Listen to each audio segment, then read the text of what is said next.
Préserver les emplois? Augmenter les allocations familiales? C'est ce que propose le projet RIE 3, la troisième réforme vaudoise de l'imposition des entreprises. Actuellement, il y a une différence entre les entreprises internationales, dont l'essentiel des activités s'effectue à l'étranger, et les PME vaudoises actives principalement dans le canton.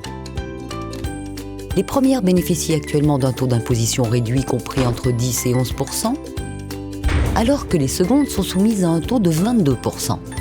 Le troisième projet de réforme vaudoise de l'imposition des entreprises vise à uniformiser le taux d'imposition des entreprises internationales installées dans le canton de Vaud avec celui des PME vaudoises. Il prévoit d'appliquer un taux unique d'imposition des bénéfices de 13,8% pour toutes les entreprises, quelle que soit leur activité.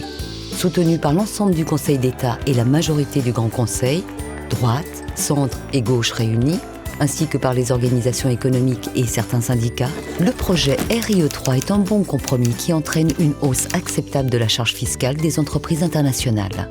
Il permettra de les conserver après la suppression des statuts fiscaux spéciaux décidés par le Conseil fédéral, de préserver ainsi les 25 000 emplois qu'elle génère dans le canton, soit près d'un poste de travail sur 10, de continuer de donner du travail aux PME vaudoises, et enfin de conserver les 600 millions de francs de recettes fiscales qu'elle génère chaque année pour le canton et les communes. Le projet RIE 3 vaudois comporte aussi une augmentation des allocations familiales. Celles-ci passant de 230 à 300 francs par enfant et de 300 à 400 francs pour les jeunes en formation. Avec la RIE 3, des moyens supplémentaires seront investis pour les capacités d'accueil des crèches et des garderies. La RIE 3 est indispensable pour le renforcement économique et social du canton.